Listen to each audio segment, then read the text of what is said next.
غرکم باللہ الغرور، سب سے بڑا دھوکے باز تمہیں دھوکے میں نہ ڈال دے، یعنی شیطان انہیں پیچھا نہیں چھوڑتا، تمہیں مرتے تک، حتیٰ کہ آخری سانس تک بھی کوشش کرتا کیسے بھی گمراہ کر کے چھوڑ۔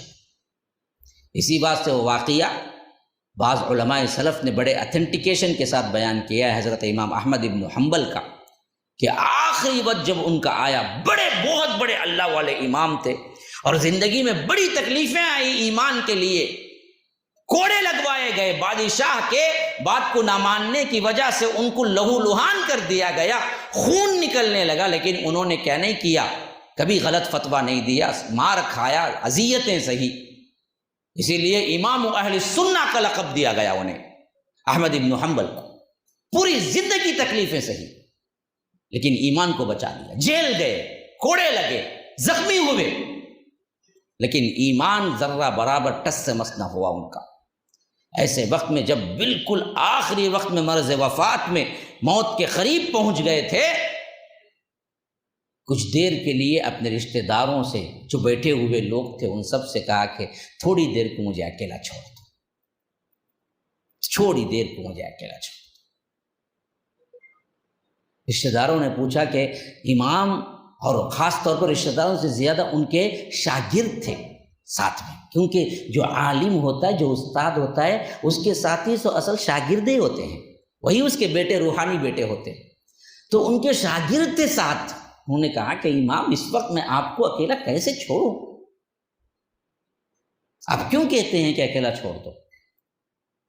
قربان جائیے امام احمد بن حنبل رحمہ اللہ نے فرمایا کہ اس واسطے کہ میری روح لینے کے لیے فرشتے آنے والے ہیں، میں چاہتا ہوں کہ اس وقت میں اکیلا ملاقات کروں اس سے، ان کے لیے جگہ خالی کروں، کیونکہ اب میں چند گھڑی کا مہمان ہوں، تیار ہونا ہے مجھے رب کی ملاقات کے لیے۔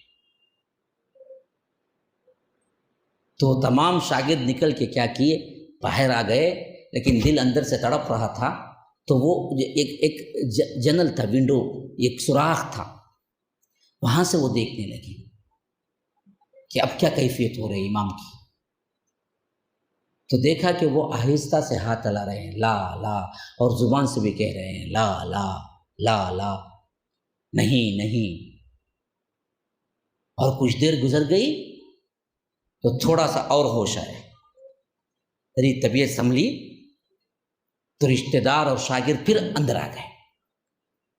کہا کہ امام اب کیسی طبیعت ہے؟ کہا کہ میں سوچ رہا تھا میری آخری گھڑی آ گئی ہے، لیکن ابھی وہ فرشتے نہیں آئے ہیں۔